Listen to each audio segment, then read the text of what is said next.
Hi, Sunny and Mike. So I got a minute here before the bell goes off end of school. I'll try to shoot some of the traffic, um, car traffic, because there really only is one road connecting to the school, which El Verano intersects with, which is Marshall.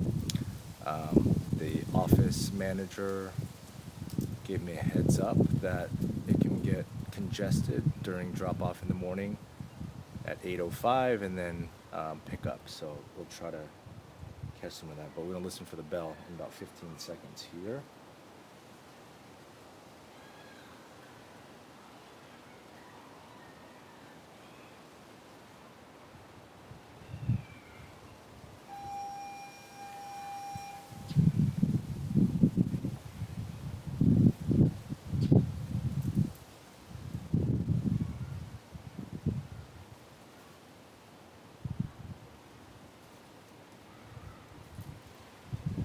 Okay, so that was it.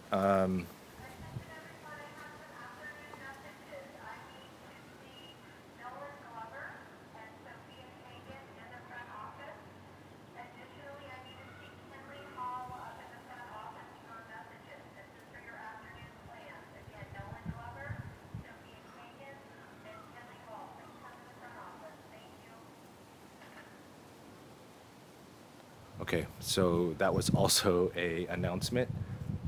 I think what the woman told me is in the morning they do not do that. All of the morning announcements are actually on YouTube.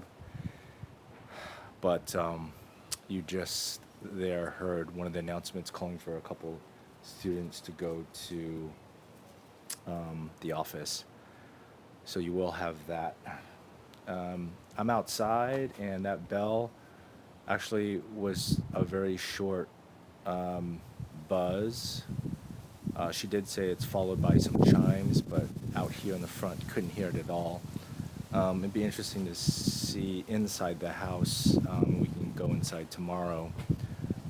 What that sounds like from inside, but it didn't seem to be too bad. And then also the announcements. I doubt you could hear that from inside, but we'll, um, geez, just need to figure out when's the best time for you to come. Is it in the morning, or maybe again like here when school is ending and we heard that announcement. Again, I don't know if every day there's that announcement, but there is an announcement that can happen throughout the day. So, all in all, you guys would probably just need to come out here and hear for yourself. But from my perspective, doesn't seem that bad. And again, I doubt you can hear that from inside. These windows, I think from what I remember here in the front, are the original. But over time, you could definitely put in a much stronger and thicker double pane or even triple pane window to completely eliminate that, which is what Jessica and I did in our first home. You probably only need to do that on the back of the house. So, yeah, I will talk to you guys soon.